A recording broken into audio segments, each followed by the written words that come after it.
네, 안녕하십니까. 김 선생의 서울 이야기를 진행하는 강사 김효입니다. 이번 시간에는 노을 맛집 반포 한강공원을 소개해 드리도록 하겠습니다.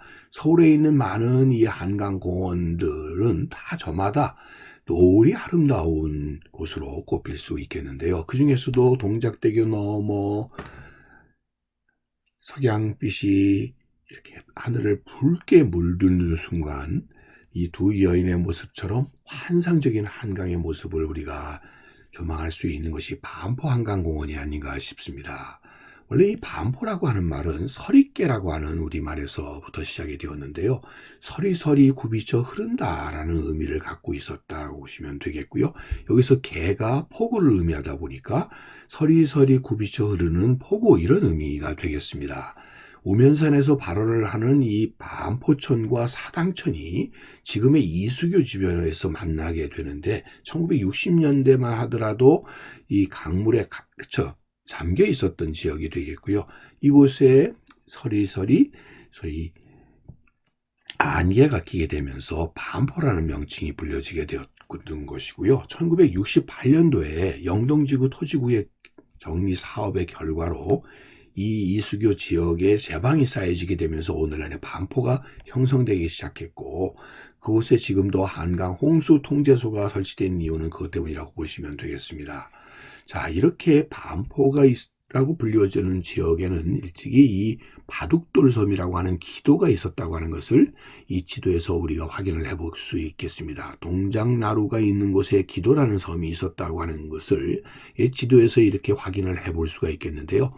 자, 이렇게 바둑섬이라고 불려졌었던 기도는 좀 전에 설명해 드렸던 것처럼 반포천과 소위 동작천이 만나는 이수가 되는 두 물이 만나서 이루어지는 이 지형 속에서 형성이 되었었던 모래섬이라고 볼 수가 있겠습니다. 자, 이렇게 모래섬이 있었던 것이 1970년대 초에 강남 택지 개발 과정에서 필요한 모래를 공급하면서 결국 사라져버리게 되었다라고 보시면 되겠고요. 이것이 1981년도에 와서 제2차 한강종합개발 사업이 진행되게 되었을 때 한강 남쪽변에 올림픽대로가 건설이 되고, 그 과정 속에서 한강 둔치가 조성이 되게 되었던 것이죠. 그래서 등장하게 되는 것이 바로 이 한강 둔치 반포지구가 오늘날의 반포 시민공원이 만들어지게 되는 계기가 되었다라고 보시면 되겠습니다. 이 과정 속에서 설해섬이라고 하는 인공섬이 탄생을 하게 되는데, 이것을 옛 사라져버렸던 바둑섬을 되살려서 소위 흙과 모래로 나무와 꽃을 심어 사계절 꽃이 피어나는 설해섬으로 이렇게 바뀌게 되었다고 보시면 되겠습니다.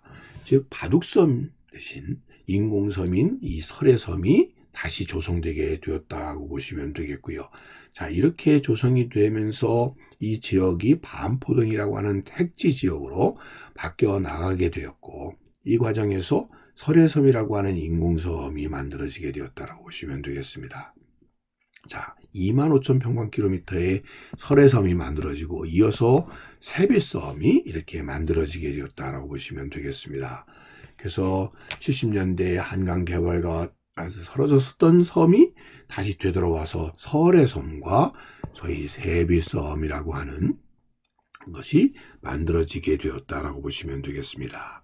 자연섬이 없어지는 대신에 결국 이제 인공섬으로, 그 대신에 이 설해섬은 자연 생태의 섬으로서 이렇게 복원이 되게 되면서 봄에는 유채꽃으로 아름답게 이루어지게 되어서 유채꽃 축제가 이루어지는 공간이 되게 되었고요. 가을이 되게 되면은 이곳에 메밀꽃이 피어나서 달빛 속에 하얀 꽃으로 피어나는 아름다운 생태섬으로 바뀐 것이 바로 설해섬이라고 보시면 되겠습니다. 이와 더불어 새롭게 또 만들어진 인공섬이 세빛섬이 되겠습니다. 2011년도에 반포대교 남단에 만들어지게 된 것으로 당시 한강 르네상스 프로젝트의 대표적인 사업으로 추진이 되게 되어서 오늘에까지 이루고 있다고 보시면 되겠습니다. 그런 의미에서 설해섬의 자연미와는 대비돼서 인공미가 강조되게 되면서 차별화되었던 것이 바로 이 세빛섬이 되겠습니다. 한강변에 그래서 밤에 아름다운 조명으로 빛의 섬으로 이렇게 조성되어 떠오르게 되는 것이 바로 이 세빛섬이 되겠습니다. 마치 꽃봉오리가 활짝 피어오르는 그 과정을 이렇게 재현해 놓고 있는 것이 세빛섬이 되겠고요.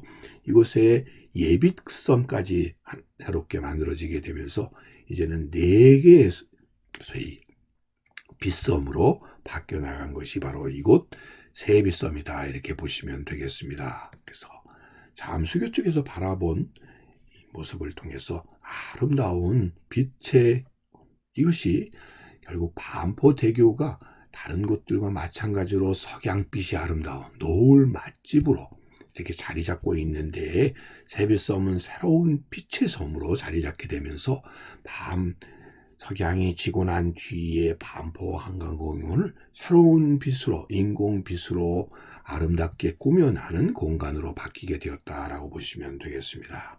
자, 노을 맛집으로 꼽히고 있는 이곳 반포 한강공원에 새로운 또 하나의 명소로 들게 되는 무지개 분수까지 합쳐지게 되면서 빛의 공간으로 이렇게 바뀌어버리게 된 곳이고요. 이곳에는 새로이 한강 해치카가 운행을 하게 되면서 동작역 쪽과 이 잠원 한강 지역이 이 반포 한강공원과 쉽게 접근될 수 있는 편의로운 시설들이, 교통편이 마련이 되게 되어서 더욱 시민들이 쉽게 접근할 수 있고 즐길 수 있는 공간으로 새롭게 떠오르게 된 것이 반포 한강공원이 아닌가 싶습니다. 오늘 이 시간에는 노을 맛집 반포 한강공원을 소개해 드렸습니다.